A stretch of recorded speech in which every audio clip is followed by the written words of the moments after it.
जुनैद भाई हमारे साथ मौजूद हैं जो जंतर मंतर पर छात्रों को बिरयानी खिला रहे थे और यहाँ पर झारखंड में पहुंचे हैं जहां पर छात्रों का प्रदर्शन चल रहा है और छात्रों को मदद करने के लिए पहुंचे हैं। ये बताइए यहाँ पर क्या सोचकर पहुंचे हैं और क्या लेकर पहुंचे थे? हम देश के हित के लिए आए हैं और देश का हित छात्र हित के साथ जुड़ा हुआ है। छात्र शक्ति को राष्ट्र शक्ति कहा जाता है, उसी राष्ट्र शक्ति के साथ अन्याय हो रहा है। जेपीएससी की बात हो, जेएसएससी की बात हो, जिस तरह से पेपर लीक लगातार हो रहे हैं, सरकार लगातार विफल हो रही है, ये बच्चों के भविष्य के साथ खिलवाड़ है। जब पेपर लीक होता है तो कहीं ना कहीं उससे सिर्फ एक व्यक्ति प्रभावित नहीं होता है, पूरा परिवार प्रभावित होता है। उसके माता पिता की उम्मीदें उससे लगी होती हैं, उसके छोटे भाई बहनों की उम्मीदें लगी होती हैं कि हमारा भाई सरकारी नौकरी पर जाएगा तो हमें भी आर्थिक स्थिति सुधर जाएगी और हम अच्छे तरीके से शिक्षा हासिल कर सकते हैं। और उन्हीं छात्राओं के साथ अन्याय होता है तो ये तो बहुत ही गलत है। फिर इस प्रकार से कैसे देश आगे बढ़ेगा? इसलिए छात्र के हित के लिए, राष्ट्र के हित के लिए हम यहाँ पर आए हैं। ना हम किसी जातिगत उद्देश्य के लिए आए हैं, ना राजनीतिक उद्देश्य के लिए आए हैं, ना ही कोई धार्मिक उद्देश्य है, ना कोई व्यक्तिगत स्वार्थ है कि हम कोई प्रसिद्धि चाहते हैं, कुछ चाहते हैं। हम ये सिर्फ ये चाहते हैं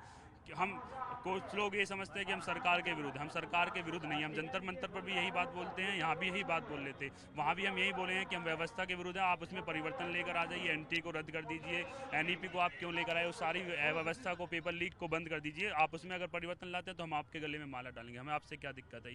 यही सवाल हम इसी सरकार यही सवाल हम इसी सरकार से करते हैं। आप व्यवस्था में परिवर्तन लेकर आ जाइए, हमें आपसे कोई दिक्कत नहीं है, हम आपके भी गले में माला डालेंगे। यहाँ के छात्रों के लिए क्या लेकर लाए हैं? हम यहाँ के छात्रों के लिए कल आए थे, बहुत सारी चीज़ें थी, नमकीन, बिस्किट और कुछ खाना वगैरह, सब मिलजुल के सब सामूहिक रूप से कर रहे हैं। स्थानीय लोगों का भी समर्थन है।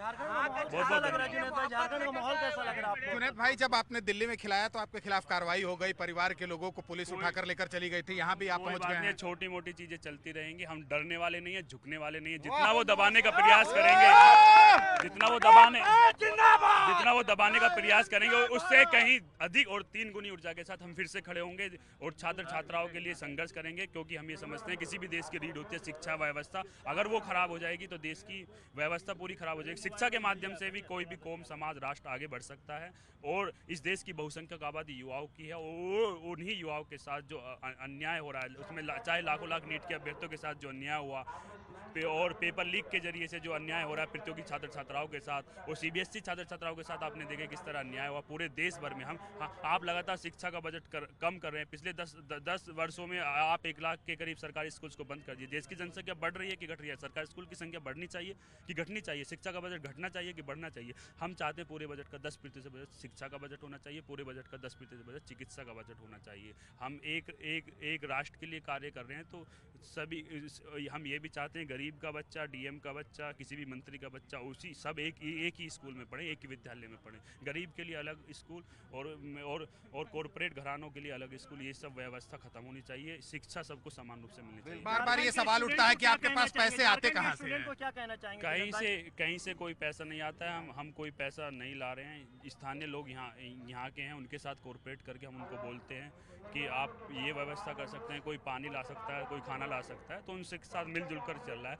मीडिया के द्वारा ये प्रसारित किया जा रहा है लगातार कि जुनैद ये सब ये काम कर रहा है। आप खुद ही कॉमन सेंस लगाइए, एक व्यक्ति इतना कार्य कर सकता है क्या? इतना पैसा लगा सकता है क्या? सबके सहारे से कोई बिस्किट देकर चला जाता है, कोई नमकीन देकर चला जाता है, कोई पानी देकर चला जाता है। उसको व्यवस्थित रूप से बांटना सिर्फ हमारा ये कार्य है, उसको हम कर रहे हैं। तो इसमें क्या समस्या किसी को हो सकती है? क्या किसी छात्र छात्रा को खाना खिलाना कोई अपराध है? किसी को पानी पिलाना कोई अपराध है? और उसके लिए हमें परेशान किया जा रहा है।